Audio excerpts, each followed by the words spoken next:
Bismillahirrahmanirrahim. Puji dan syukur alhamdulillah kita haturkan kepada Allah. Kita dipertemukan Allah, dikumpulkan Allah. Walhamdulillah. Ini keinginan untuk pengajian offline terwujud. Keinginan, niat, kangen pengajian tatap muka terwujud, alhamdulillah.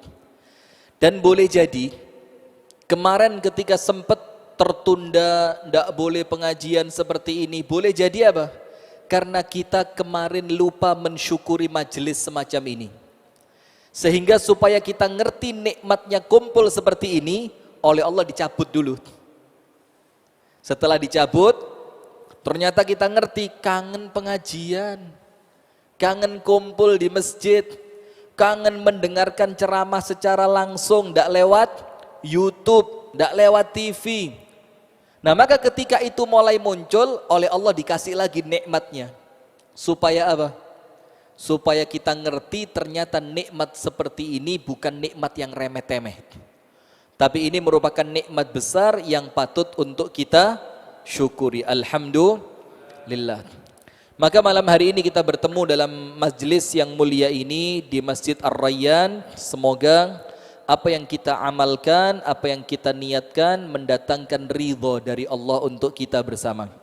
Dan kemudian amalan kita mulai pertama keluar dari pintu rumah sampai nanti balik masuk ke pintu rumah, itu semuanya oleh Allah dicatat sebagai ibadah. Amin ya rabbal alamin. Sebagaimana Ar-Rasul sallallahu alaihi wasallam bersabda, "Man kharaja fi talabil ilmi fahuwa fi sabilillah hatta yarji'." Barang siapa yang keluar rumah niatannya untuk mencari ilmu, maka ditulis untuknya pahala fi sabilillah sampai dia pulang. Maka artinya ketika panjenengan di majelis ini kemudian terjadi sesuatu yang na'udzubillah bikin panjenengan meninggal, ojo khawatir. Insya Allah meninggalnya husnul khatimah. Begitupun saya Pak. Jadi saya begini pas ceramah, yo kepingin meninggal pas ceramah begini. Tapi kan meninggal itu gak iso milih. Iya, tergantung amalan, tergantung doa, tergantung bagaimana Allah menyayangi kita, kan begitu. Sampai salah satu yang menjadikan para ulama itu tidak bisa tidur tenang, tidak bisa makan enak, itu karena kekhawatiran akhir usia. Mereka takut jangan-jangan nanti akhir usia oleh Allah ditutup dengan keburukan. Nah, karena tidak ada jaminan kita akan meninggal seperti apa, itu kemudian yang menjadikan para ulama apa? Merasa khawatir. Salawat beriring salam semoga tercurahkan dan terlimpahkan kepada uswah kita Nabi besar Muhammad sallallahu alaihi wasallam, beserta seluruh keluarganya, beserta seluruh istrinya, beserta seluruh sahabatnya dan seluruh di antara umat dan pengikutnya yang setia menjalankan sunnah, tuntunan dan ajarannya ila yaumil qiyamah. Hadirin sekalian yang dirahmati oleh Allah, kita akan berbicara mengenai fiqhu syahri al-muharram atau fiqhu syahrillah al-muharram. Fikih itu artinya pemahaman beberapa ilmu tentang seluk beluk bulan Al-Muharram. Karena di tempat kita ini suro dak wani mantu, ya kan, sing wis sunat gak wani sunat maneh bu, oh iya jelas, mau nyunatin anak mau rame-rame ndak berani, mau pindah rumah ndak berani, mau buka toko iki toko anyar, toko baru mau buka, ndak berani karena bulannya dianggap bulan sial. Panjenengan masih percaya yang gitu-gitu? Masih percaya? Sampai nanti harus ada apa? Bersih desa. Nah, sekarang begini. Panjenengan ndak usah memaksakan pendapat panjenengan kepada orang lain. Semuanya sekarang itu, Pak, bebas. Akan tetapi resiko ditanggung masing-masing. Karena khawatir sekarang. Kita ini kalau di masjid berani ceramah kenceng-kencengan berani. Tapi kalau sudah balik ke kampung, panjenengan kenceng, Pak, Wahabi. Kalau enggak gitu, ekstremis. Ini radikalis ini anti toleransi ini. Ini Arab Islam Arab ini. Nah, maka dengan itu apa? Ayo bismillah kita mulai dari diri kita dulu. Diri kita, keluarga kita, orang-orang terdekat kita. Karena sekarang memberitahu orang lain, Pak, niate apik diterima elek. Itu malah jadi masalah nanti. Ya. Nah, yang pertama, bulan Al-Muharram adalah satu bulan yang terbaik di antara 12 bulan yang Allah tetapkan dalam Al-Quran. Jadi bulan Muharram ini afdhalus syuhur, bulan yang terbaik. Bahkan Al-Imam Ibnu Rajab itu mengatakan di dalam kitabnya Lataiful Ma'arif, itu para ulama sampai berbeda pendapat. Mana lebih afdal antara Ramadan dan Al-Muharram? Panjenengan milih mana? Muharram atau Ramadan? Tidak milih? Nah, itu ulama beda pendapat, Pak. Ada yang mengatakan Ramadan lebih afdal, yang lain mengatakan Al-Muharram lebih afdal. Nanti ada dalilnya. Dan Al-Muharram ini satu di antara 4 bulan suci. Jadi panjenengan harus tahu ini, harus. Karena ini insya Allah terulang. Jadi bulan suci dalam agama Islam ada 4. Ramadan tidak masuk. Jangan salah paham, Ramadan tidak masuk. Ramadan bukan bulan suci tapi bulan barokah.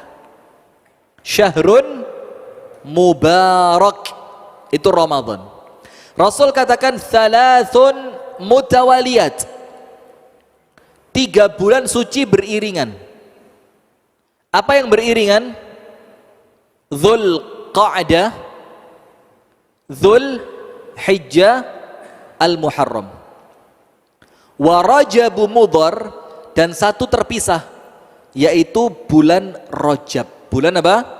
Rajab. Sampun ngertos nggih? Ada 4 bulan suci. Nomor 1 Dzul Qa'dah, nomor 2 Dzul Hijjah, nomor 3 Al-Muharram, nomor 4 Rajab. Sekarang pertanyaan, Ustadz, saya sudah tahu bulan suci, ya. Syahrul Haram, bulan suci. Terus apa? Maksudnya suci itu apa?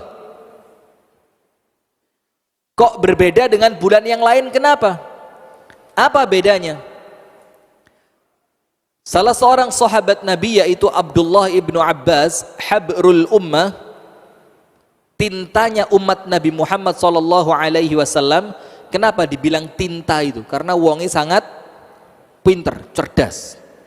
Karena Rasulullah mendoakan, Allahumma faqihhu fid din wa 'allimhu ta'wil. Ya Allah, ajarkan dia ilmu agama dan fahamkan dia tentang tafsir. Maka Abdullah bin Abbas ini salah seorang ulama yang paling cerdas.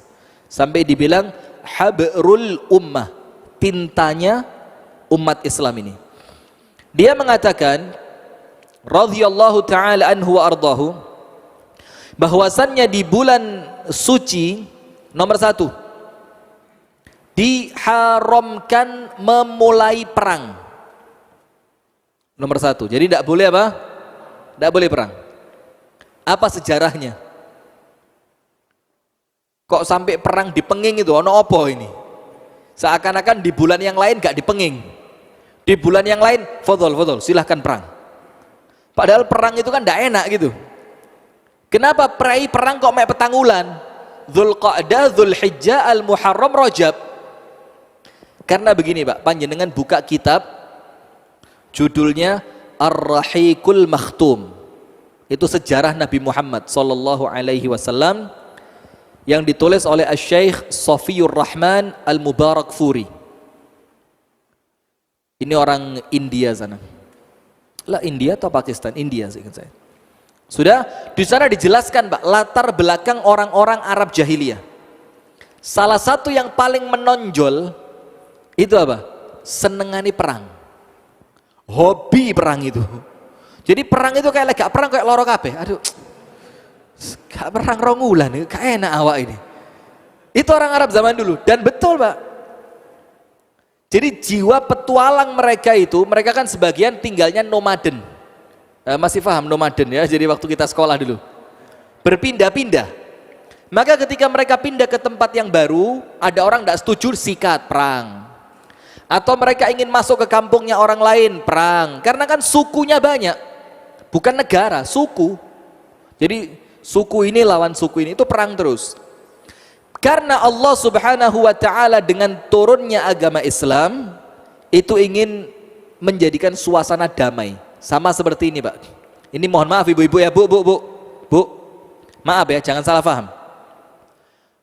Poligami, mulai. Ilmu ini, ilmu.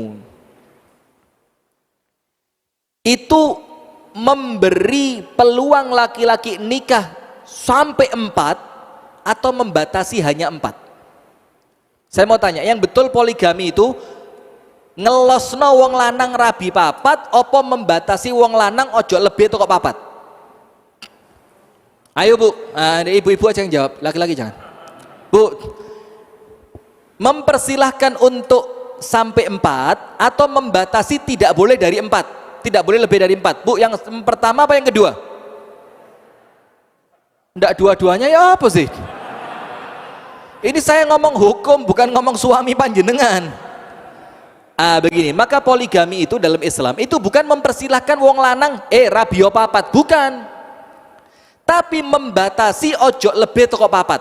Apa dalilnya? Apa dalilnya? Supaya nanti kita ngerti tentang Muharram ini. Orang Arab jahiliyah itu istrinya ada yang satu. Orang yang istri yang satu itu rapat kampung gak dijak. Gak boleh ikut karena akalnya lemah. Percuma, mbak istri gak wani kok ngomong ngarepe wong.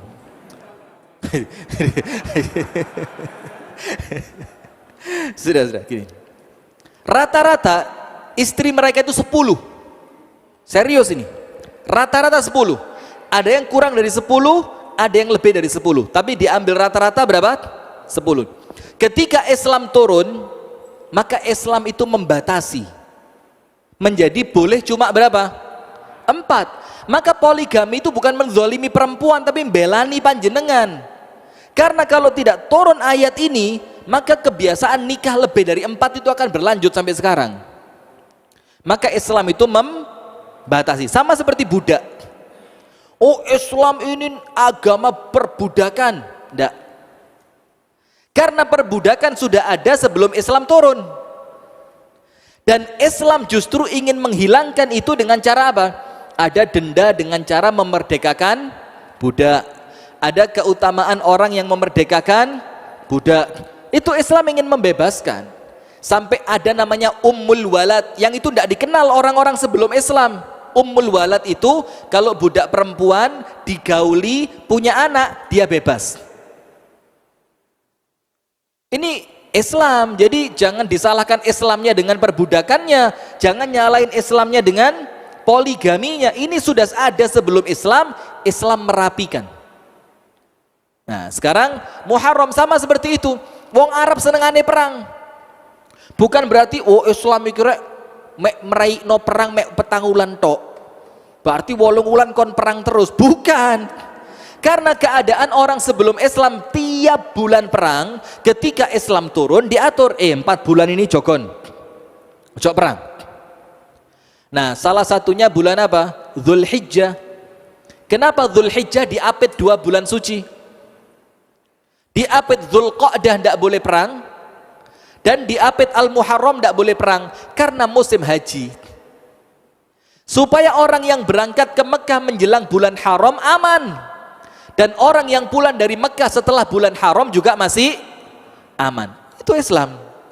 Nah, maka yang pertama, apa arti bulan suci itu? Tidak boleh perang. Tapi ingat, para ulama menjelaskan dilarang memulai. Kalau umat Islam diserang, balas. Boleh. Bukan boleh, yo. Harus. Ya, tapi kita yang memulai perang, ngirim pasukan, nyerang suatu kaum, itu tidak boleh. Dan ini para ulama beda pendapat, apa berlaku sampai sekarang atau ayatnya terhapus. Dan pendapat yang kami pakai, yang rajih, itu sampai sekarang kepakai. Tidak boleh mengawali perang di bulan haram. Kemudian yang kedua, apa arti bulan suci? Abdullah ibnu Abbas mengatakan, Allah melipat gandakan pahala. Jadi panjenengan sholat maghrib tadi di bulan Al-Muharram dibandingkan sholat maghrib bulan depan. Apa bulan depan? Februari ya. Apa bulan depan? Al-Muharram, Safar, Rabi'il Awal, Rabi'il Thani, Jumadal Ula, Jumadal Thaniya, Rajab, Sya'ban, Ramadan, Syawal, Dzulqa'dah, Dzulhijjah. Bulan Safar, panjenengan sholat maghrib bulan Safar, lek panjang umur loh ya. Hati-hati corona gitu. Itu maka pahalanya besar sekarang. Panjenengan sodakoh di bulan suci dibandingkan sodakoh di selain bulan suci besar sekarang. Yang ketiga, dosa hati-hati juga dilipat gandakan. Bulan yang Allah muliakan lah kok panjenengan malah maksiat. Nah, maka ini minimal 3 pengertian kenapa disebut bulan suci. Nomor 1, tidak boleh apa? Perang. Nomor 2, tidak boleh nomor 2, pahala ibadah dilipat gandakan. Nomor 3, dosa pun dilipat gandakan. Berikutnya, Anda buka nanti ayatnya surah At-Taubah ayat yang ke-36. Inna iddatash syuhuri 'indallahi 12 syahran fi kitabillah yauma khalaqas samawati wal arda minha arba'atun hurum dzalika ad-dinul qayyim fala tadhlimu fihinna anfusakum. Jumlah bulan di sisi Allah itu 12. Ketika Allah menciptakan langit dan bumi, 4 di antara 12 Allah jadikan bulan suci. Kemudian berikutnya, ini kita perlu tahu, menurut para ulama di antara 4 bulan suci yang paling bagus yang mana? Dzulqa'dah, Dzulhijjah, Al-Muharram, Rajab. Sampai kemudian salah seorang sahabat Nabi yang bernama Abu Dzar radhiyallahu taala anhu bertanya kepada Rasulullah sallallahu alaihi wasallam, sa'altun Nabiyya sallallahu alaihi wasallam ayyul laili khairun? Waktu malam yang paling bagus itu kapan? Jadi malam ini kan masuknya mulai maghrib, selesainya apa? Subuh. Itu dari waktu mulai maghrib sampai subuh ini yang paling afdal yang mana? Wa ayyul ashhuri afdal, dan bulan apa yang paling baik? Lihat jawabannya Rasulullah. Beliau sallallahu alaihi wasallam mengatakan khairul laili jaufuhu. Malam yang paling bagus terakhirnya. Artinya sepertiga malam yang terakhir. Jadi kalau panjenengan mau milih sholat tahajud ba'dal isya langsung sebelum tidur atau sepertiga malam terakhir, yang paling afdal sepertiga malam yang terakhir. Sampai Ustadz Sufyan Nur Al-Maki Al-Marbu itu ketika beliau ngajar di pondok, waktu sekolahnya dibalik. Saya pernah cerita belum? Diwalik bengi ke sekolah. Kenapa? Ini waktu utama. Kemudian bulan apa yang paling baik? Rasulullah mengatakan sallallahu alaihi wasallam, wa afdalul ashhur syahrullah alladzi tad'unahu al-Muharram. Dan bulan yang terbaik adalah bulan yang kalian sebut dengan bulannya Allah Al-Muharram. Nah, sekarang jelas, berarti bulan 12 yang paling baik mana? Muharram. Berarti antara Muharram sama Ramadan bagus mana? Antara Muharram dengan Rajab bagus mana? Antara Muharram dengan Dzulqa'dah bagus mana? Antara Muharram dengan Dzulhijjah bagus mana? Muharram. Ini pendapat Ini dalil yang menguatkan pendapat bahwa bulan terbaik adalah bulan Al-Muharram. Dan satu keutamaan Muharram yang lain apa? Bulan Muharram itu disandarkan kepada namanya Allah. Bulan lain tidak ada. Maka setiap orang nyebut bulan Muharram mesti diawali dengan kata apa? Syahrullah. Bulannya Allah. Al-Muharram, yaitu bulan Al-Muharram. Tidak ada Syahrullah Ramadan, tidak ada. Tidak ada Syahrullah Rajab, tidak ada. Nah sekarang pertanyaan, kenapa hanya Muharram yang Allah sandarkan namanya kepada nama Allah? Bulannya Allah Muharram, kenapa cuma Muharram yang Allah sandarkan kepada namanya? Kenapa? Ini pengajian apa dikte-dikte apa bedek-bedekan itu. Karena begini, menurut sebagian ulama, karena Al-Muharram ini satu-satunya bulan Allah langsung yang ngasih nama. Kalau bulan-bulan yang lain itu warisan orang Arab jahiliyah, termasuk Ramadan. Itu warisan nama bulan milik orang Arab jahiliyah. Jadi Rabiul Awal itu Rabi, kenapa dibilang Rabi? Cuaca pas bagus. Jumadah, kemudian Rajab, kemudian Rajab itu punya Bani Mudhar. Bani Mudhar orang Arab jahiliyah itu punya bulan namanya Rajab. Kemudian ada Sya'ban, kemudian Ramadan. Kenapa Ramadan? Karena panasnya pol pas bulan ini di zaman itu. Begitu. Kemudian ada bulan-bulan itu warisannya orang Arab jahiliyah. Tapi Al-Muharram itu Allah langsung yang ngasih nama. Maka dibilang bulannya siapa? Allah. Maka ini salah satu keutamaan bulan Al-Muharram. Kemudian yang berikutnya, keutamaan puasa Al-Muharram. Ini penting. Jadi panjenengan di bulan Muharram ini, kalau biasanya puasa Daud berarti bagaimana? Sehari puasa, sehari ngopi. Gak poso terus lah. Satu puasa, satu tidak. Satu puasa begitu terus kan? Itu maka panjenengan boleh nambah di bulan ini. Di bulan lain tidak boleh. Jadi orang yang biasa puasa Daud, sehari puasa sehari tidak, bulan ini boleh. Moro-moro poso 10 dino gitu. Boleh, 10 hari gitu, boleh. Atau bahkan 20 hari, boleh. Atau bahkan panjenengan puasa 28 hari. Sebagian ulama mengatakan yang penting longono siji. Supaya tidak sama dengan Ramadan. Supaya kesannya tidak puasa sebulan penuh. Karena Rasulullah tidak pernah puasa sebulan penuh kecuali bulan Ramadan. Kenapa begitu? Karena Rasulullah bersabda tentang puasa di bulan Muharram, afdhalus siyam ba'da syahri Ramadan syahrillah al-Muharram. Sebaik-baik puasa yang kalian lakukan setelah puasa Ramadan, karena Ramadan hukumnya apa? Wajib, maka tidak bisa yang wajib dikalahkan dengan yang sunnah. Maka puasa paling wajib, puasa paling baik, ya puasa yang wajib, puasa Ramadan. Salat yang paling baik, ya salat yang wajib, yaitu salat fardu, kan begitu. Nah, maka Rasulullah mengatakan puasa yang paling baik. Apa arti paling baik? Paling besar pahalanya, paling dicintai oleh Allah, dan paling bisa mendatangkan cintanya Allah kepada panjenengan. Apa arti paling baik? Pahalanya paling besar, paling dicintai oleh Allah, dan kalau panjenengan puasa, besar kemungkinan panjenengan dicintai oleh Allah. Tidak kepingin. Kalau saya bukan tidak kepingin dicintai Allah, jujur saya tidak kuat puasa. Jadi saya ini ada pengajian mulazamah. Mulazamah itu pengajian intensif dengan ibu-ibu di Malang setiap hari Kamis. Itu baca kitab setiap Kamis. Jamaahnya cuma 70, tidak kurang, tidak lebih. Gak mlebu ping telu dicoret. Karena intensif, mulazamah namanya.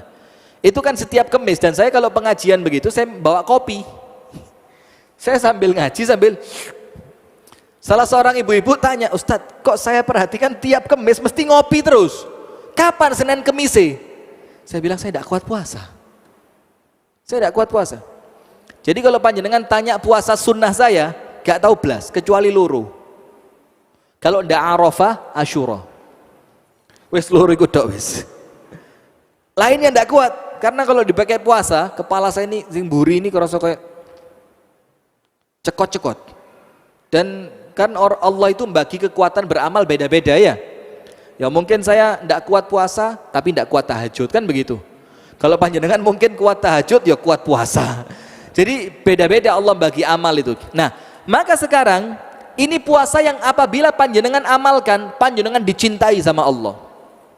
Jadi sebaik-baiknya puasa setelah puasa Ramadan adalah puasa yang dilakukan pada bulannya Allah, yaitu bulan Al-Muharram. Nah, maka sekarang begini, panjenengan yang biasa puasa Senin Kemis, nggak usah angkat tangan, sombong, siapa nyuruh angkat tangan?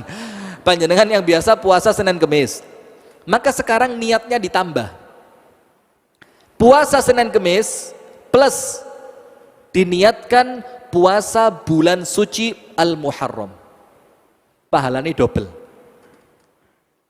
Pas nanti ketumpuan Ayyamul Bid, tambah wena. 13, 14, 15. Ternyata salah satu di antara tiga kebetulan Senin atau Kemis, pahalanya telu. Yang pertama niat puasa Ayyamul Bid. Yang kedua kalau ketepatan Senin atau Kemis ditambahi niat puasa Senin dan Kamis. Yang ketiga ditambahi niat puasa bulan suci Al-Muharram. Satu puasa pahala berapa? 3. Dan itu niat puasa Senin Kemisnya kalah, niat puasa Ayyamul Bid pahalanya kalah, dikalahkan oleh niat puasa apa? Al-Muharram. Ndak Senin, ndak Kemis. Bukan juga tanggal 13, 14, 15. Boleh puasa? Ndak Senin Kemis loh. Tidak juga Ayyamul Bid, bukan 13, 14, 15. Boleh puasa? Boleh puasa? Boleh. Karena ini kekhususan bulan Al-Muharram. Karena apa? Puasa yang terbaik setelah puasa Ramadan adalah puasa yang dilakukan pada bulan Al-Muharram. Wa afdhalus salati ba'dal fariidhah salatul lail. Dan sebaik-baiknya salat setelah salat fardu adalah salat lail, salat malam, salat tahajud, atau kalau di bulan Ramadan namanya tarawih. Nah, sekarang kita lihat Rasulullah sallallahu alaihi wasallam menjelaskan mengenai puasa Al-Muharram. Beliau mengatakan artinya puasanya puasa mutlak, hari apapun tanggal berapapun monggo poso, silakan diperbanyak, diniati puasa Al-Muharram. Apa keutamaannya? Mengalahkan semua puasa sunnah yang lain. Artinya apa? Mengalahkan pahala puasa Arafah. Panjenengan tahu puasa Arafah pahalanya apa? Menghapuskan dosa 2 tahun. Mengalahkan puasa Asyura nanti tanggal 10. Apa puasa Asyura tanggal 10 di bulan Al-Muharram? Apa keutamaannya? Menghapuskan dosa 1 tahun. Ini kalah semua. Berarti lebih dari 2 tahun. Pahalanya besar. Cuma memang tetap kalah dengan puasa wajib di bulan Ramadan. Nah, secara khusus ada yang namanya puasa Asyura. Puasa apa? Asyura. Dari bahasa Arab akar katanya asyra. Asyra berapa? 10. Kalau orang Jombang bilang asyaratun. Berapa asyaratun? Sedoso. 10. Karena hari yang ke-10 maka bukan asyaratun, bukan asyra, tapi apa? Asyura. Itu namanya hari yang ke-10. Itu ada puasa khusus di sana. Dan ini termasuk puasa yang tidak pernah ditinggalkan oleh para sahabat Nabi. Jadi ada 2 puasa sunnah, tapi tidak pernah mereka tinggal. Nomor 1 Arafah, untuk yang tidak sedang melakukan ibadah haji. Yang kedua Asyura. Itu dua puasa sunnah yang tidak pernah ditinggal oleh para sahabat Nabi. Hatta yusawwimuna atfalahum, sampai mereka itu ngiming-ngiming anak-anak mereka yang masih kecil untuk puasa. Poso. Golek sampean iso poso sampai maghrib tak kei hadiah ibu anyar. Seneng anaknya puasa dia. Karena apa? Iming-iming. Iming-imingnya apa? Ibu anyar, Gus. Iming misalkan nanti buka puasa tak belikan fried chicken. Nanti buka puasa tak belikan es krim. Nanti kalau kamu bisa tak beliin coklat. Kan begitu. Itu sampai dilakukan para sahabat karena keutamaan puasa dua ini, Arafah dan Asyura. Terutama Asyura. Nah, puasa Asyura ini keadaannya 4. Ini biar panjenengan faham. Nomor 1, ketika Rasul di Mekah, Rasulullah sudah biasa puasa Asyura, tapi tidak nyuruh sahabat untuk ikut puasa, tidak. Nomor 2, jadi di Mekah Rasul puasa tidak? Puasa. Kenapa? Karena kebiasaan orang Arab yang berpuasa pada tanggal 10 di bulan Al-Muharram. Rasulullah mengikuti karena puasanya untuk Allah. Yang kedua, ketika pindah Madinah, puasa Asyura dan memerintahkan sahabat untuk puasa. Wajib. Ingat ya. Jadi puasa Asyura itu ketika Rasul pindah ke Madinah, itu hukumnya apa? Wajib. Saya lanjutkan 2 lagi. Kemudian yang ketiga, setelah diwajibkannya puasa Ramadan, maka Rasul mengatakan silahkan yang mau puasa boleh, yang tidak puasa juga tidak apa-apa. Setelah diwajibkannya puasa Ramadan. Berarti sebelum diwajibkannya puasa Ramadan, hukum puasa Asyura apa? Wajib. Setelah Ramadan diwajibkan, maka puasa Asyura hukumnya sunnah. Yang keempat, setelah Rasul tahu orang Yahudi Madinah juga ikut puasa. Kaget Rasulullah. Ngapain mereka puasa? Dibilang, Al-yaum najjallahu Musa min Fir'aun. Hari ini, tanggal 10 Al-Muharram ini, Allah menyelamatkan Nabi Musa dari kejaran Raja Fir'aun. Maka kami orang Yahudi, ini kan Nabi kami Musa. Maka kami bersyukur sama Allah, Musa diselamatkan. Bagaimana caranya? Ya poso. Apa Rasul katakan? Kalau tahun depan aku masih hidup, aku akan puasa tanggal 9-nya. Artinya apa? Bukan meninggalkan tanggal 10-nya, tapi menambahkan puasa tanggal 10 yaitu Asyura di bulan Muharram dengan puasa tanggal 9. Supaya apa? Pinter. Barakallahu fikum. Silakan azan, kita lanjutkan setelah al-azan. Nanti azan dulu ya. Nggih, azan dulu, azan dulu.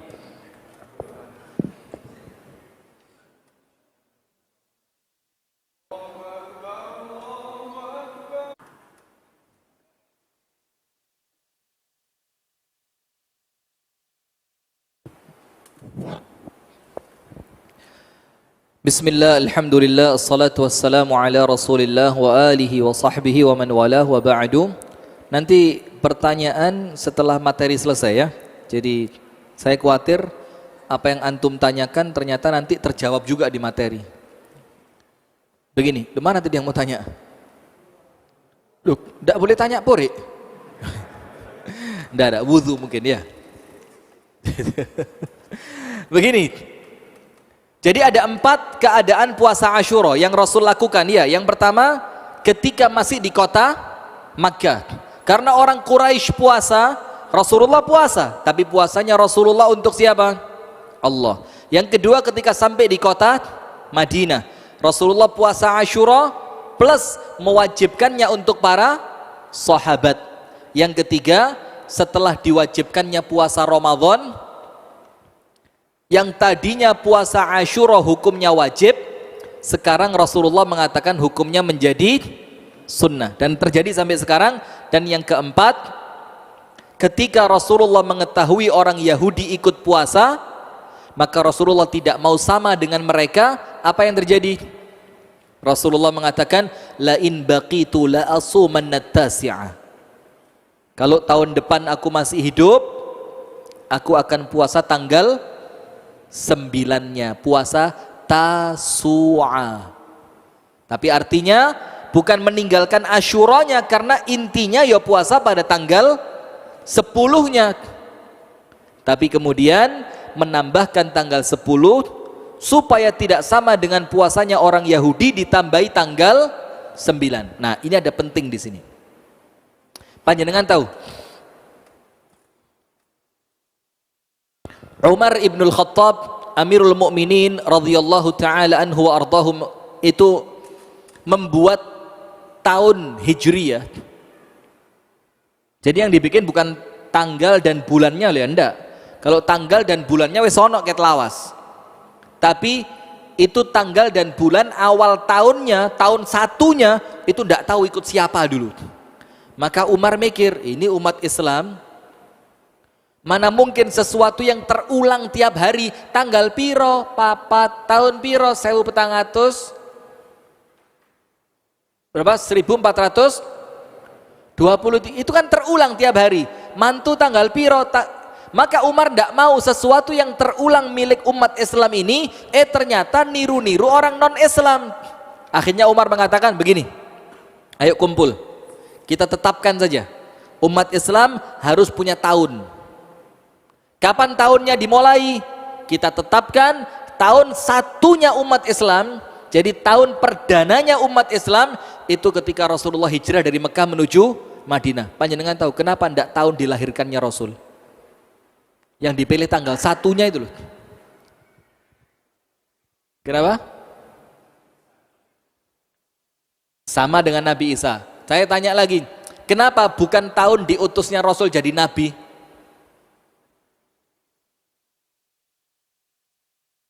Mikir apa gak roh?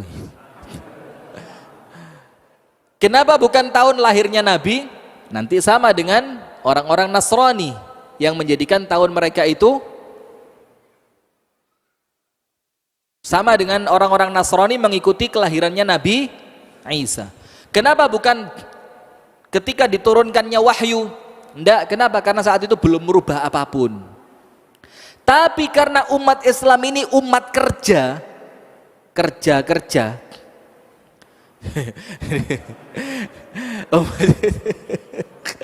karena umat Islam ini umatnya kerja, maka yang diambil sebagai tonggak sejarah tahun pertamanya umat Islam itu pergerakannya Nabi Muhammad dari Mekah menuju Madinah. Jadi ini menunjukkan bahwa umat Islam itu umat kerja. Jadi gak usah dikongkon kerja, gak usah. Kita sudah kerja dari dulu. Antum yang belum kerja. Hati-hati. Ndak situ tadi komisaris ini. Nah sudah. Kemudian kenapa Umar bikin tanggal itu? Kenapa Umar bikin tahun itu?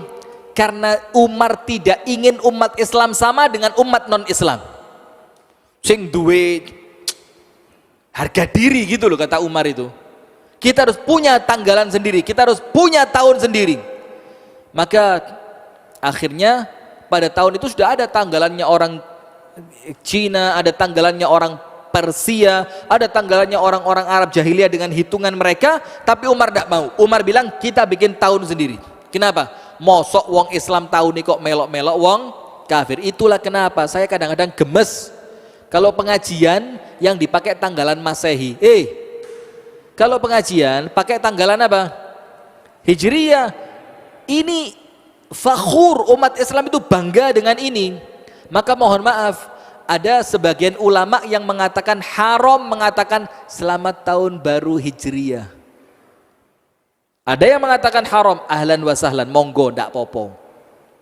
Tapi ketika kita lihat orang kafir begitu bangga dengan tahun barunya, maka kita harus bangga dengan tahun baru kita.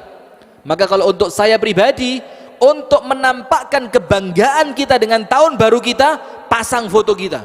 Selamat tahun baru Hijriah 1443. Gitu. Lo wong kafir bangga be tahun baru nih kok. Mosok kita tahun baru Islam meneng tok. Gong sifat coy itu loh. Itu tahun baru. Iya ndak? Oh itu mall abang kabeh, selamat gak kobongan. Itu lampion. Iya, mereka bangga dengan itu. Lo mosok tahun baru Hijriah oncor. Ngerti oncor panjenengan? Harus bangga begitu. Wallahu a'lam bissawab. Nah, maka dengan itu hadirin, ingat Al-Imam Ibnul Qayyim Al-Jauziyah, ini masih masuk materi kita. Al-Imam Ibnul Qayyim Al-Jauziyah mengatakan aslu dinil Islam, hukum dasar agama Islam, ini panjenengan kedah ngertos. Hukum asal agama Islam ini, aslu dinil Islam mukhalafatu ghairihim.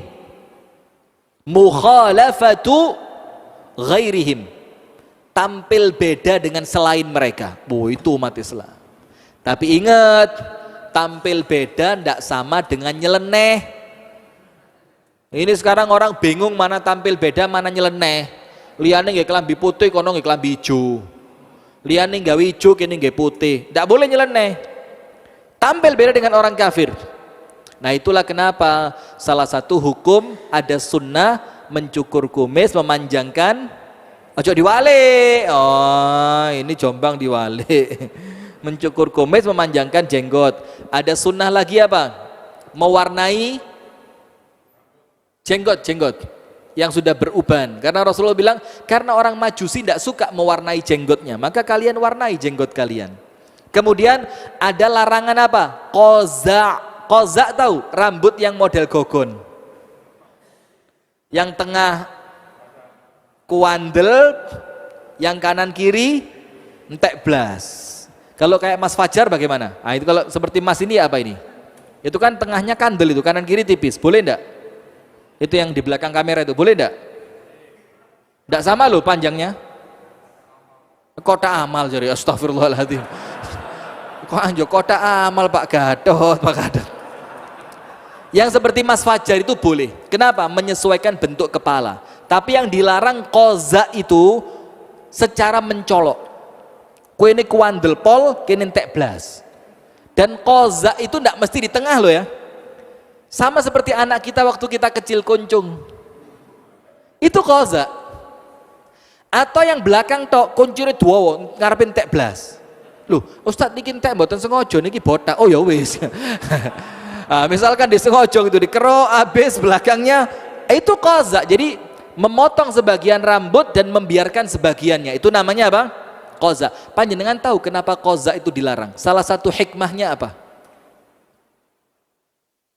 Apa hikmahnya? Karena qaza itu ciri khas pasukan perang orang Persia. Jadi pasukan perangnya orang Persia, Romawi atau saya lupa, Persia sepertinya, itu rambutnya qaza untuk membedakan mana teman mana lawan. Maka ketika Rasulullah melihat itu, Rasulullah tidak senang. Maka apa? Naha Rasulullah sallallahu alaihi wasallam 'anil qaza. Rasulullah melarang dari rambut yang qaza. Jadi jangan keren lah, saya kira cilik bapake sing ngatur nang salon apa? Mohak. Bukan mohak, muha. Ngerti muha? Muha. Muha itu bahasa Banjar, artinya muka. Nah, maka jangan sampai malah bapaknya yang nyuruh. Maka orang Islam ini salah satu di antara hikmah Muharram itu tampil beda. Kenapa begitu? Yang pertama, Rasulullah tidak mau puasanya sama dengan puasanya orang Yahudi, maka Rasul nambah tanggal berapa? 9. Plus Umar Ibnul Khattab bikin tahun sendiri. Tahun awalnya kapan? Hijrahnya Rasulullah dari Mekah menuju Madinah. Sekarang itu puasa Asyura. Sekarang, Ustadz, apa keutamaan puasa Asyura? Rasulullah bersabda, yukaffiru as-sanata al-madhiyah, menghapuskan dosa 1 tahun yang lalu. Kalau puasa Arafah, menghapuskan dosa 2 tahun. Tahun lalu dan tahun yang akan datang. Terus panjenengan mikir, lho wingi tas Arafah wis entek dosa kulaan, wis gak usah poso Asyura, ngawur ae. Jangan begitu. Siapa jamin puasa Anda diterima? Siapa yang jamin dosa Anda oleh Allah diampuni? Siapa yang menjamin mulai Arafah kemarin sampai hari ini panjenengan tidak melakukan dosa? Nah kan? Oh ini tas poso Arafah wingi rek. Tahun wingi mbek tahun ngarep. Wingi malah sosok sian. Gak usah Asyura. Ini ngawur ini. Maka kita terus mencari amal-amal itu. Rasul katakan puasa hari Asyura menghapuskan dosa 1 tahun. Nah, panjenengan tak cerita nih. Salah satu di antara yang utama itu, Pak, itu ngasih buka puasa. Betul enggak? Cuma les aroyan angel, nyumbang aroyan iki lek buka puasa wis nyusui nguyai segoro. Kalau masjid lain mungkin. Jadi saya punya cerita begini di Kediri. Namanya almarhum Haji Yazuri. Orang Lamongan tinggal di Kediri sudah lama. Dia itu, Pak, kira-kira tanggal 1 atau 2 atau 3 Muharram, tanggal 1 karena pas liburan, tanggal 1 Muharram sudah kira-kira 6-7 tahun yang lalu. Itu karena liburan keliling nang omai dulure, Surabaya, Lamongan, Magetan, keliling. Tanya, aku ndek utang ambek sampean. Kalau punya utang dia bawa duit, dibayar. Terus tanya, enek janji gak aku mungkin aku lali tahun janjani sampean opo ngono. Kalau ada ditunaikan, kalau ndak ada sudah. Nanti ketika dia mau pulang, saudara yang dikunjungi tadi dikai kopiah, kalau ndak sejadah, nyoh hadiah aku tak boleh pulang dia. Sampai di Kediri, kira-kira tanggal 4 Muharram. Mendengarkan saya ceramah di Masjid Ar-Rahmah Pasar Setono Betek tentang keutamaan puasa Asyura dan keutamaan memberi buka puasa untuk orang yang puasa. Jadi keutamaan puasa Asyura apa? Menghapuskan dosa setahun. Orang yang ngasih makan buka puasa pahalanya apa?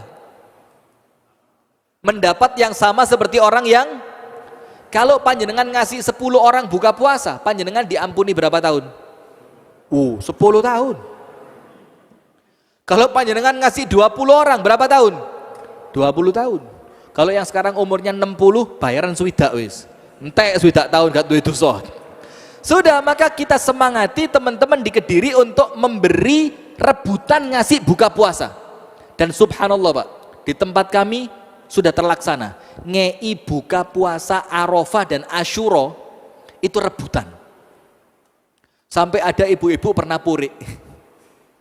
Gara-gara, "Lho tahun wingi wis gak, tahun iki gak oleh maneh. Wis aku tak purik wis, tak genti masjid liyane aku." Loh. Tapi saya selamat genti nang masjid, coba purik genti gereja lah bingung ini ya. Nah, sudah sampai seperti itu karena apa? Karena ngerti keutamaan besarnya pahala tadi. Sudah, Pak.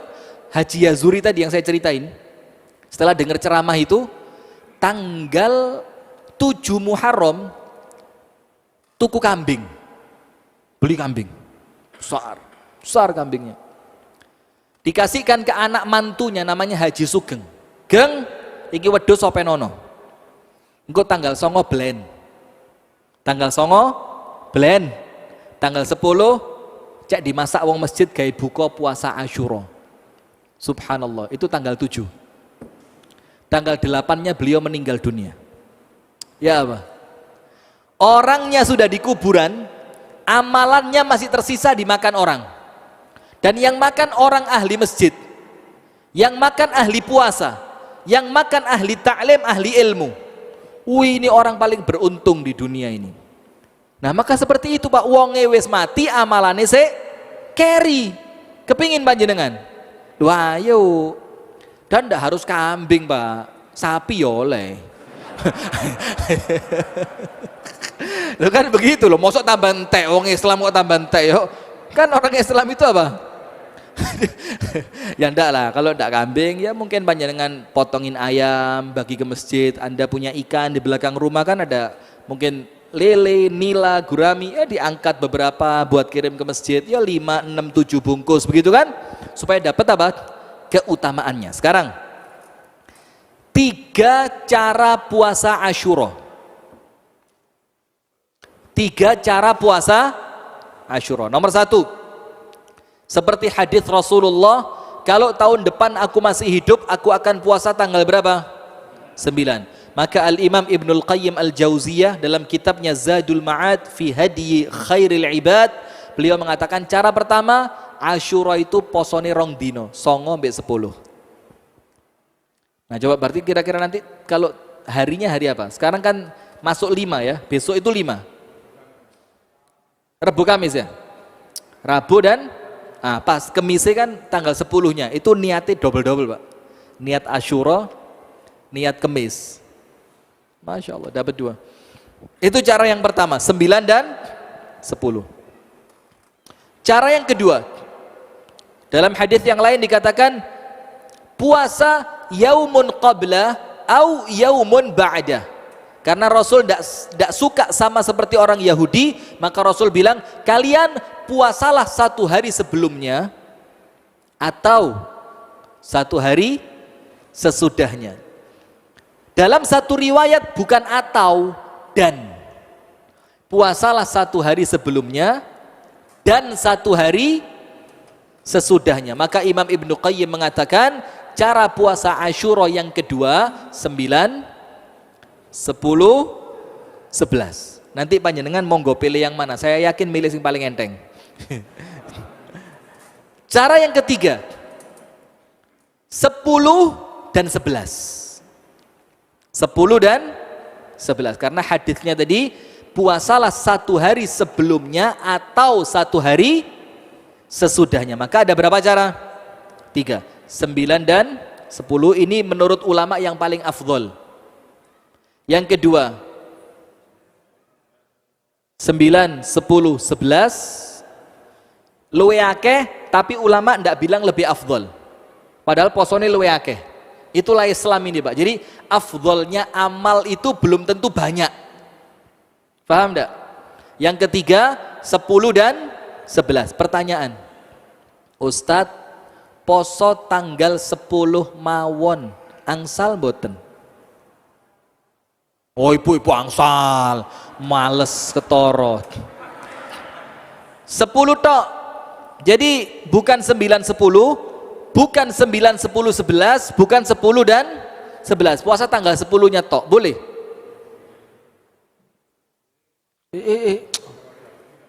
Podo karo Yahudi lah. Pandangan Islam napa Yahudi?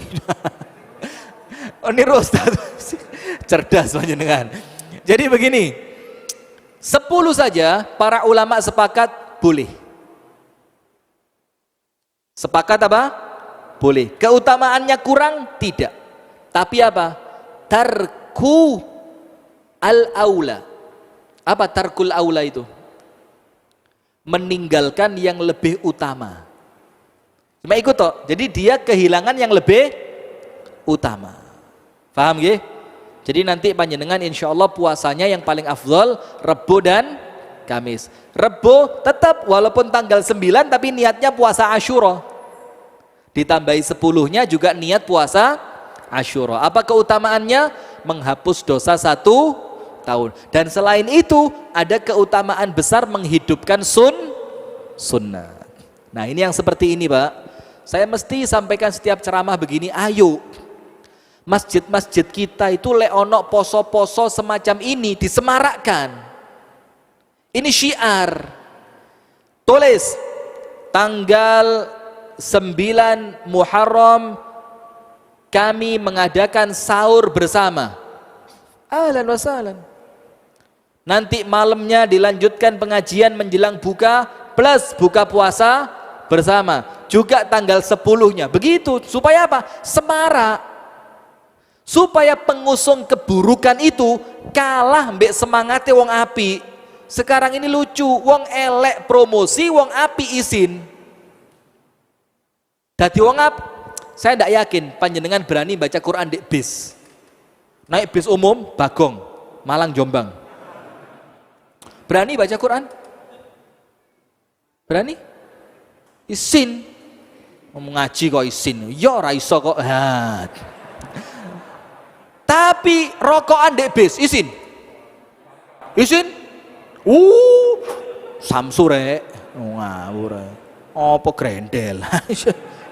Samsu. Loh, maksiat itu lo gak izin. Baca Quran. Nah, maka ayo kita semarakkan puasa Asyura, puasa Arafah. Bahkan kalau memang memungkinkan, ayo bikin rutinan. Poso Senin Kemis dijamaahkan.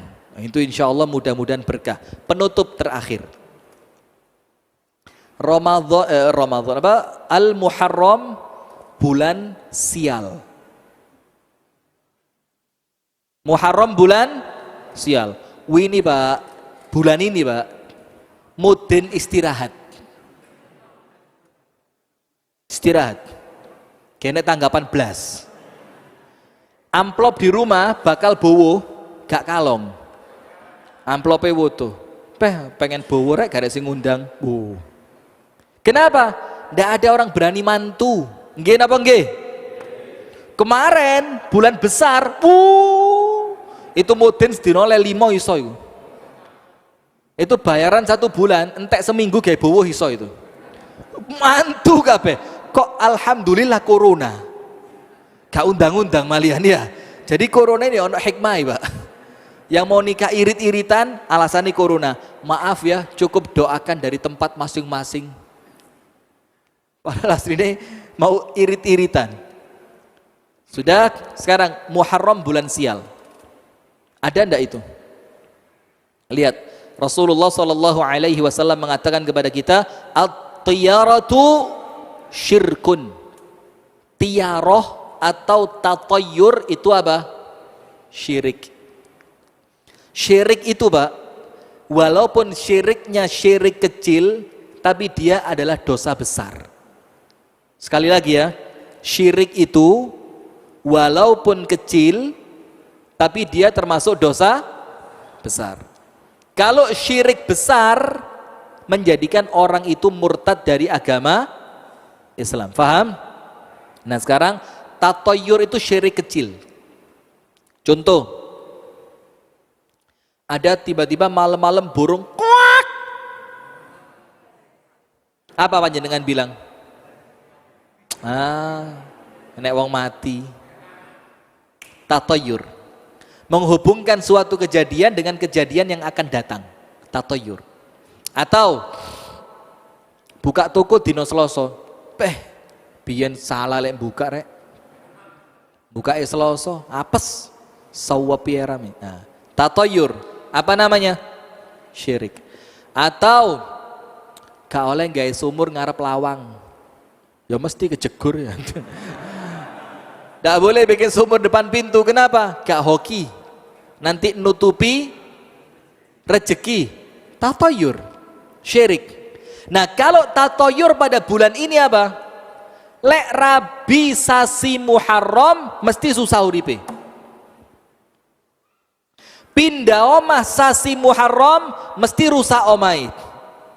Nyunat anak sasi Muharram mesti ngepok sunati. Ini kan susah ini.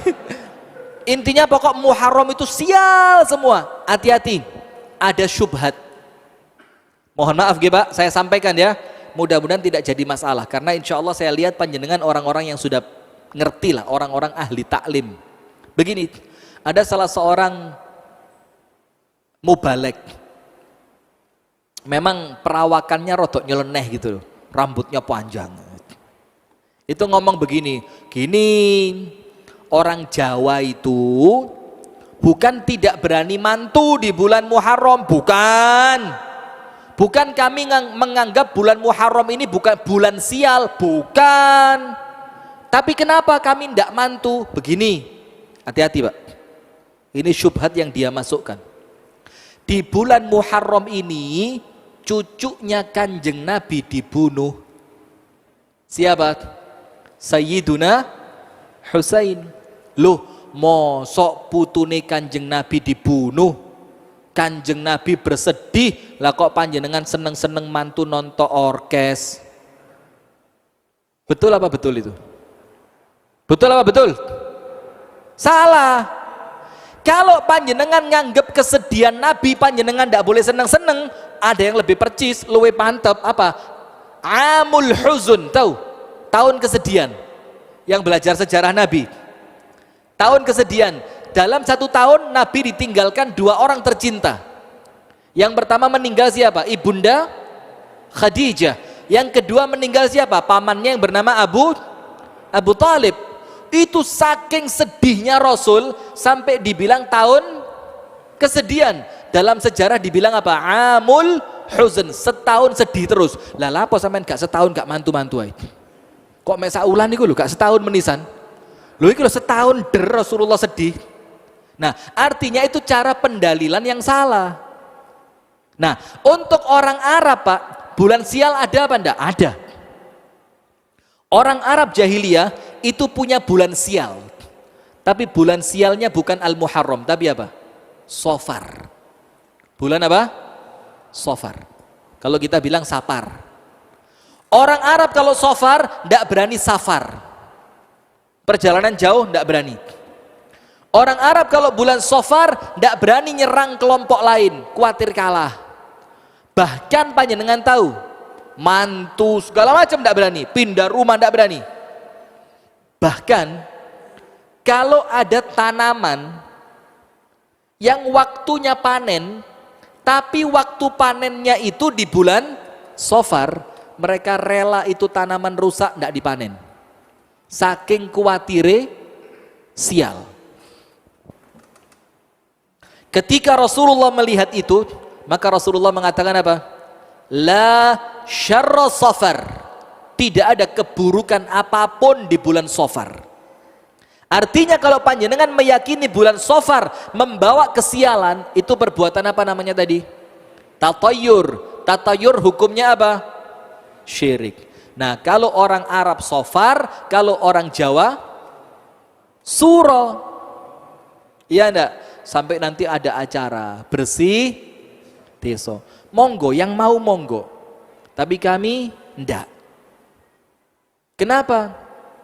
Enggak ada sama sekali. Panjenengan tahu enggak filosofi bersih desa itu? Sedikit yang saya tahu, sependek pengetahuan saya, itu yang pernah saya dengar ya, itu jari lek gak diselamati itu sing bau rekso deso bakal ngamuk. Iya loh, saya panjenengan dengar kan? Tapi saya tidak boleh bahasa Jawa ini sing nontok ngamuk ini. Jadi di suatu desa itu nanti yang berkuasa di desa itu dari kalangan jin itu bakal marah. Maka supaya mereka tidak marah itu dibikinkan acara. Namanya kalau di tempat kami bersih, terus nanti ada ogo-ogo. Itu kan artinya kayak ngusir wabah. Itu perbuatan syirik, Pak. Hati-hati. Jangan diikuti. Itu tentang bulan Al-Muharram. Wallahu ta'ala a'lam bis-shawab. Barakallahu fikum. Kami persilahkan apabila ada yang ingin ditanyakan. Dipersilahkan bagi yang ingin bertanya.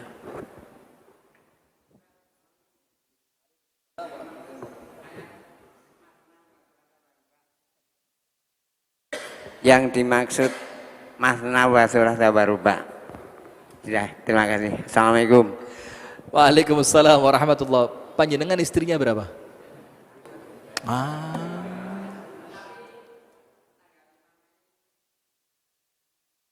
Allah, mudah-mudahan husnul khatimah. Mudah-mudahan oleh Allah dosa-dosanya, khilafnya diampuni, amal baiknya diterima, kuburannya dijadikan taman surga. Amin ya rabbal alamin. Dan untuk panjenengan mudah-mudahan oleh Allah diberikan kesabaran. Amin. Begini, apa makna mathna wa thulatsa wa ruba'? Fankihu ma taba lakum minan nisa'i mathna wa thulatsa wa ruba'. Baru terakhirnya apa? Udhur. Fa in khiftum alla ta'dilu fawahidatan. Udhur. Lek sampean wedi gak adil wis siji ae. Jadi siji itu untuk para penakut tadi. Jadi lek sampean wedi gak adil siji ae. Berarti yang siji artinya apa? Wedi. Dan orang wedi itu diantara dua. Wedi kepada Gusti Allah atau wedi kepada istri. Kalau wedinya kepada Gusti Allah karena khawatir ndak adil nanti zalim malah melbun roko, wis aku tak siji ae. Khawatir lek loro engko gak iso, itu takutnya kepada Allah. Bagus, maka lanjutkan. Siji ae kok sakake. Tapi kalau takutnya sama istri,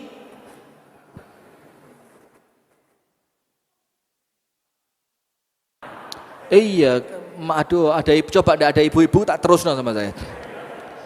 Apa terus makna mathna wa thulatsa wa ruba' begini. Dalam bahasa Arab mathna itu dua yang digabung jadi satu. Thulatsa itu telu saiket gitu loh. Saiket isi telu itu namanya thulatsa. Ruba' itu empat dalam satu kesatuan. Jadi mathna wa thulatha wa ruba. Ini sampai Imam Syafi'i mengatakan al aslu fin nikahi at-ta'addud. Hukum awal pernikahan itu poligami. Hukum awalnya apa? Poligami. Maka ayatnya mengawali apa? Nikahilah perempuan yang engkau sukai. Berapa? Tidak ada satu. Berapa? Dua. Kalau masih mau lagi 3. Masih mau lagi 4. Baru lek sampean wedi gak iso adil siji ae. Tapi ingat, mohon maaf sekali ya, poligami itu bukan main-main. Nikah 2 itu bukan main-main. Kita nikah dengan 1 istri saja itu tanggung jawabnya berat. Apalagi kalau panjenengan nikah dengan 2 istri atau 3 atau bahkan sampai 4, itu tentu tanggung jawabnya semakin berat. Panjenengan punya 1 istri, ada masalah di rumah. Panjenengan punya 2 istri, bukan berarti masalahnya selesai, tambah masalah. Apalagi kalau orang nikah 2 karena dia tidak merasa puas dengan istri pertamanya, hati-hati. Maka yang kedua pun dia tidak akan mendapatkan kepuasan. Faham enggak? Sampai Asy-Syaikh Ali At-Tantawi itu mengatakan an-nisa kama'il bahr. Perempuan itu seperti air laut. Semakin kau minum, semakin tambah kau haus. Artinya beliau mengatakan kalau kamu belum selesai dengan istri pertamamu, durung lego, durung puas, masih merasa kurang, tidak bisa membina, lah kok tambah loro, tidak akan puas dengan yang kedua, akan terus sampai akhirnya dia membinasakan kamu. Nah maka hati-hati ya, memang betul itu syariat dan tidak ada syariat yang zalim. Panjenengan tahu tidak istilah begini Pak? Gusti Allah jahat mboten? Jawab mawon, Gusti Allah jahat mboten? Mboten. Bu, ibu-ibu, saya serius. Enggak, saya serius, saya tidak bercanda. Bu, Allah jahat tidak Bu? Yang keras, Allah jahat tidak? Berarti syariatnya Allah bakal jahat sama panjenengan enggak?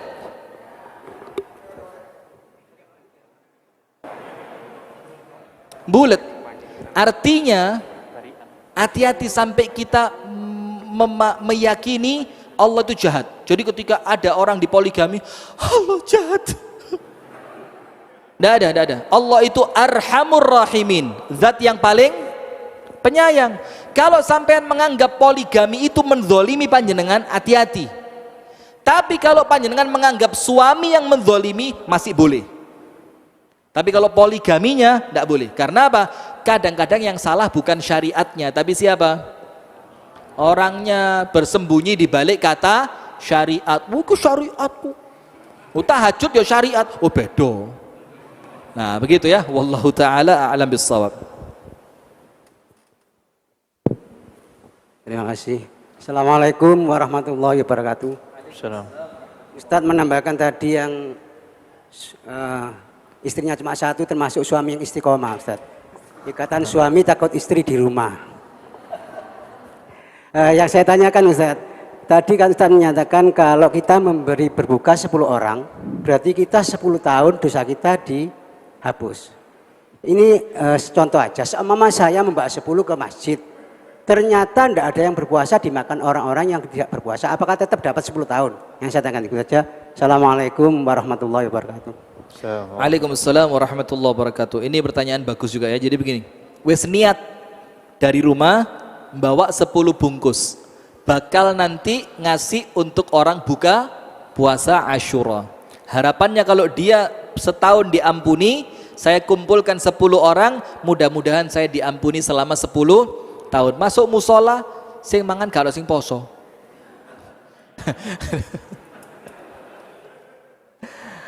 Maka saya sampaikan Pak, maka cari yang puasa. Walaupun kalau terlanjur panjenengan taruh, niatan panjenengan memberi makan, terus diambil orang, ya gak oleh dijoko. Poso, gak ngawur ae. Ya ndak usah gitu juga. Insya Allah Allah lebih tahu Pak, Allah lebih tahu. Dan Allah itu cara berpikirnya ndak seperti kita. Hitung-hitungan matematika, pitu tambah pitu 14, 14 tambah pitu selikur, ndak. insya Allah mudah-mudahan pahalanya sampai. Tapi kemudian harus ada effort, harus ada ikhtiar. Cari ke tempat-tempat yang memang puasa. Kalau saya pribadi Pak, tiap tahun nganjurkan 2 masjid yang ada kajian berbuka puasa. Karena kalau tulisannya kajian buka puasa, mesti lah sing gak poso sungkan.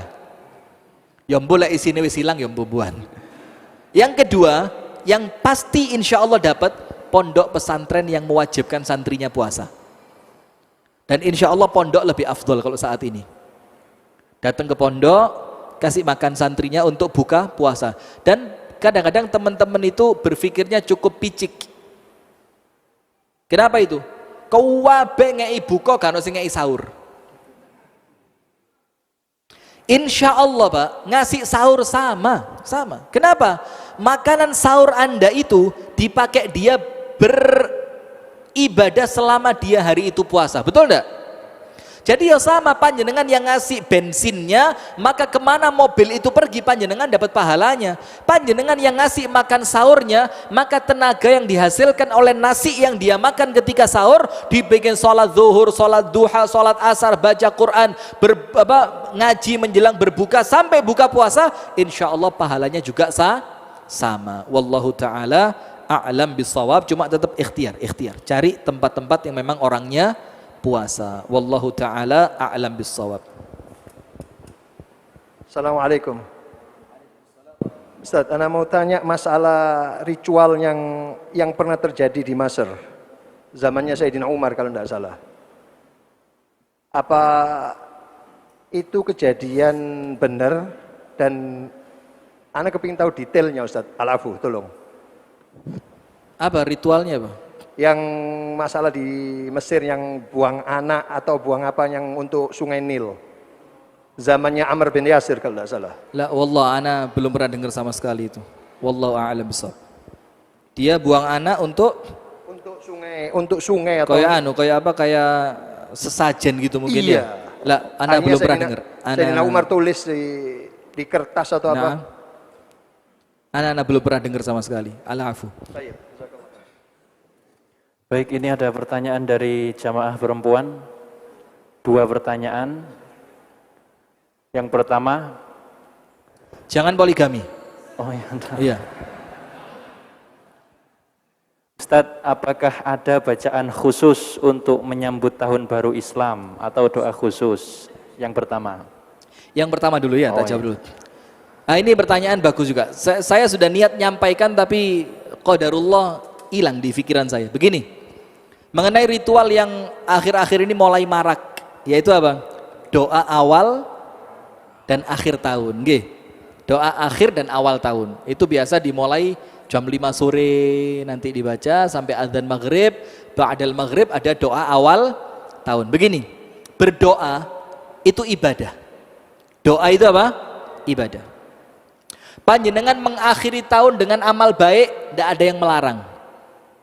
Panjenengan mengawali tahun dengan amal baik, tidak ada yang melarang. Ada yang melarang? Tidak ada. Panjenengan akhir tahun mau iktikaf di masjid, monggo.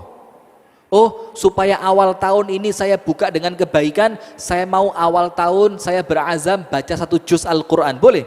Boleh. Selama panjenengan tidak menganggap amalan itu adalah amalan yang disyariatkan pada awal dan akhir tahun. Itu syaratnya. Kalau panjenengan menganggap ini amalan Rasul syariatkan, ya itu bahaya. Kenapa? Karena tidak ditemukan dalil tentang itu. Nah, tapi sekarang yang jadi masalah, wallahu a'lam bissawab, doanya ahlan wa sahlan, monggo. Duduk di masjidnya di akhir sampai awal tahun, monggo, wong itu amalan baik. Yang jadi masalah sekarang, Pak, itu kesannya menjadi sesuatu yang kalau ditinggalkan itu koyo elek gitu loh. Bahkan seakan-akan sepertinya awal dan akhir tahun wajib baca itu. Siapa yang mewajibkan? Siapa yang mensunnahkan? Tidak ada. Bahkan kalau mau lebih ekstrim lagi, itu apa? Ya wes, tidak usah begitu-begituan. Karena awal dan akhir tahun di zaman Umar ada enggak? Ada. Wong Umar yang bikin awal tahun. Di zaman Utsman ada. Di zaman Ali ada. Di zaman para sahabat ada. Tidak ada kemudian riwayat sampai kepada kita mereka kumpul di masjid di awal dan akhir tahun. Walaupun sekali lagi itu ibadah seperti ini bukan ibadah mahdhah. Bukan ibadah apa? Mahdhah yang keliru langsung melbun rokok gitu. Tidak begitu. Cuma monggo silahkan tapi jangan dianggap itu syariat. Dan saya pribadi kalau ditinggalkan insya Allah lebih afdal. Wallahu a'lam bissawab.